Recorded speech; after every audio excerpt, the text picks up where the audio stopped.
오늘 말씀은 역대하 16장 7절에서 14절 말씀을 하나님의 방식대로라는 제목으로 말씀드리겠습니다. 사람이 우리가 세상을 살아가는 동안 시종여일하게 산다는 것이 쉽고도 정말 어렵습니다. 왜냐하면 처음 결단한 것이 마지막에 가서는 무의미하게 사라지는 경향들이 없지 않아 있기 때문입니다. 우리가 예수를 믿는 신앙에 있어서도 마찬가지입니다. 우리가 처음 예수 믿고 얼마나 열심을 다해서 교회에 봉사하고 찬양하고 또 이렇게 헌신했습니까?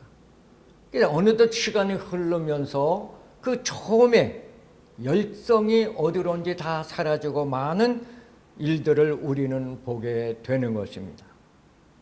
자, 이렇게 사람이 처음과 끝이 항상 시종여일하게 산다는 것이 얼마나 어려운가 생각을 해봅니다. 우리가 신앙 안에서 정말 처음 하나님 중심으로 살았던 그 아름다운 하나님 방식대로의 삶이 마지막까지 그대로 이룩된다고 하면 그 사람은 정말 하나님의 영광을 위해서 살아가는 귀한 하나님의 빛된 자녀라고 말할 수가 있겠습니다. 자, 오늘 봉독하신 그 본문의 말씀 보면 거기 유다의 왕 아사에 대한 이야기를 기록하고 있는데 그 내용 가운데 아사 왕의 종말에 대한 불미스러운 이야기를 기록하고 있습니다. 그런데 아사 왕이 처음부터 그런 사람은 아니었습니다. 아사 왕이 참 안 된 것은 시종여일하지 못했다고 하는 그의 삶의 역사입니다. 그럼 아사 왕이 처음부터 그랬냐? 아닙니다. 그는 처음에는 믿음으로 얼마나 잘 살았는지 모릅니다. 역대하 14장 15장에 그 아사 왕의 신앙적 아름다움의 역사를 기록하고 있습니다. 그런데 그 내용 가운데 보면 아사 왕은 하나님 보시기에 선과 정의를 행하는 자로 인정받았다 그럽니다. 이방 제단과 산당을 없애고 주상들을 깨뜨리고 아세라 상을 찍어버리고 우상을 제거하는 데 힘썼다고 말합니다. 더 나아가서는 유다 백성들에게 하나님을 찾게 하였고 율법과 명령을 행하도록 촉구한 왕입니다. 그런 결과 유다는 평안함을 얻었고 정말 하나님의 축복을 받은 민족으로 살기도 했습니다. 더 나아가서 그는 기도의 사람이었습니다. 한 번은 구스 사람 세라가 군사 100만 명을 이끌고 유다를 치러 왔을 때 이때 아사 왕은 하나님께 기도합니다. 어떻게? 주밖에 도울 자가 없고 주를 의지하오니 주는 우리 하나님입니다 하고 기도합니다. 사람이 주를 어찌 이기지 못하겠습니까? 자, 이렇게 기도하니까 하나님께서 그 기도를 들으시고 유다를 그 전쟁에서 승리하게 하십니다. 자, 이렇게 아사 왕은 하나님 앞에 하나님 없이는 안 된다. 그렇게 기도하면서 살았던 그 왕. 신앙을 회복하고 예배를 회복하고 나라를 평안으로 이끌었던 신앙적인 그 왕.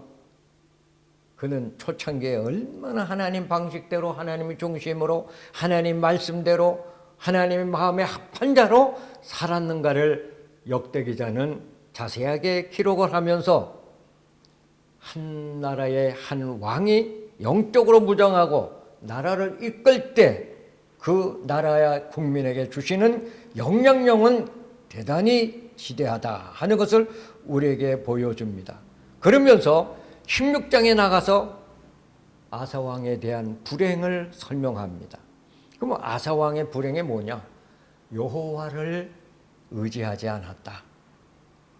하나님 앞에 망령되이 행했다. 왕을 충고하는 선견자 하나니를 옥에 가두는 그런 떤 잘못을 범합니다. 더 나아가서 아사 왕이 병들었어요. 그럴 때 하나님께 구하지 않고 의원들에게 구하였다. 그렇게 말합니다. 자, 왜 이렇게 아사왕이 시종여일하게 하나님 중심으로 하나님 방식대로 살지 못하고 왜 이렇게 종말론적으로 볼 때에 잘못 가게 되었느냐 하는 이야기입니다. 왜 하나님 방식대로 못 살았을까요? 무엇이 문제일까요? 왜 하나님 방식에서 인간의 방식으로 처참하게 나가게 되었을까요? 이것이 오늘 우리에게 주시는 교훈입니다. 물론 사람이 시종요일하게 똑같이 하나님 중심으로 산다는 거 쉬운 일은 아닙니다. 그래도 어느 정도는 하나님 방식대로 중심으로 살아야 하나님 마음에 합당하지 않겠나 그런 생각들을 해보는 겁니다. 그런데 문제는 뭐냐 하면 모든 사람들의 공통점 가운데 하나가 뭐냐 하면 하나님의 축복과 은혜를 받고 잘 된 후에 사람들은 거의 그렇게 생각해요. 내가 똑똑하고 내가 잘나고 나의 공로가 있고 나의 업적이 있고 이렇게 착각하다 보니까 결국은 자신도 모르게 교만해져서 하나님을 등두에 두고 자기가 모든 것 잘한 것으로 생각하고 나가다가 결국은 실패한다 그 말입니다. 아사왕의 실패가 바로 그겁니다. 자신이 잘 나갈 때 하나님을 찾지 않았다고 하는 말입니다. 하나님을 의지하지 않았다고 하는 말입니다. 잠언 30장 9절에 그런 말이 있습니다. 혹 내가 배불러서 하나님을 모른다. 여호와가 누구냐 할까 하오며 라고 하는 말이 있습니다. 이 말씀은 저에게도 해당되는 말이죠. 자, 누구든지 똑같습니다.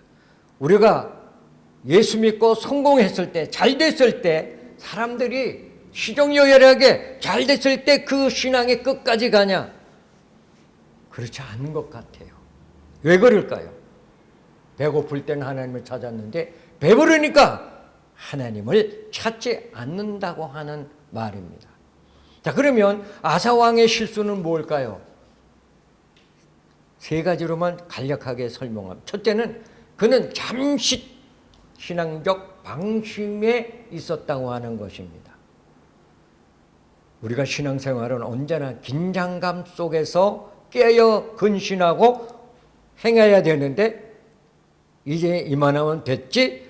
그러다가 우리는 방심할 때가 있습니다.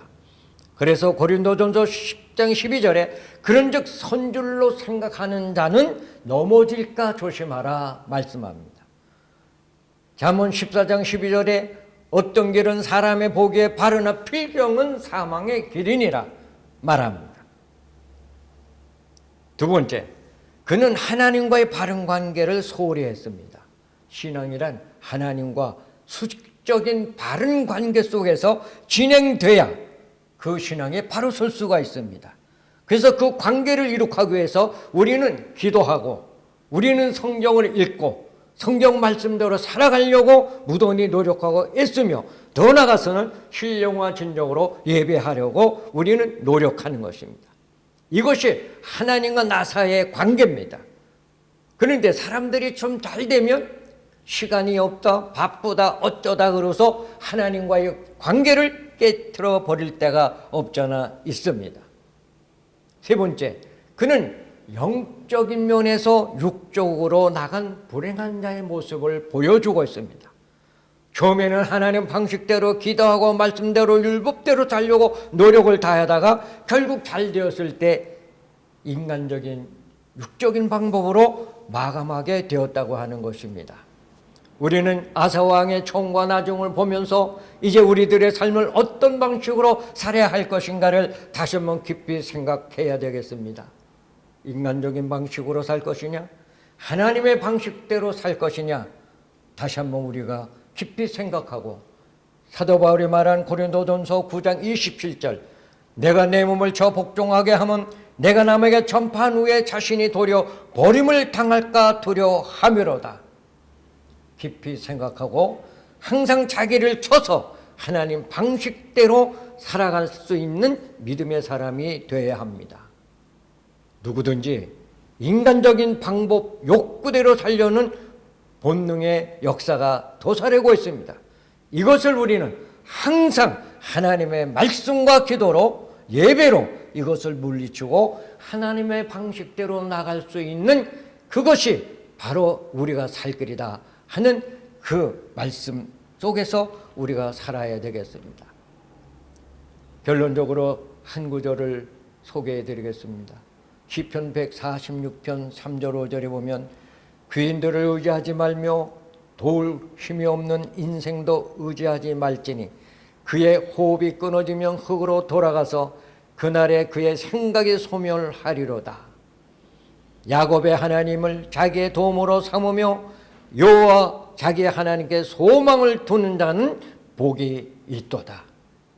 바로 이 말씀이 하나님 방식대로 살아가는 사람들의 신앙이요 기도의 역사라고 볼 수 있습니다.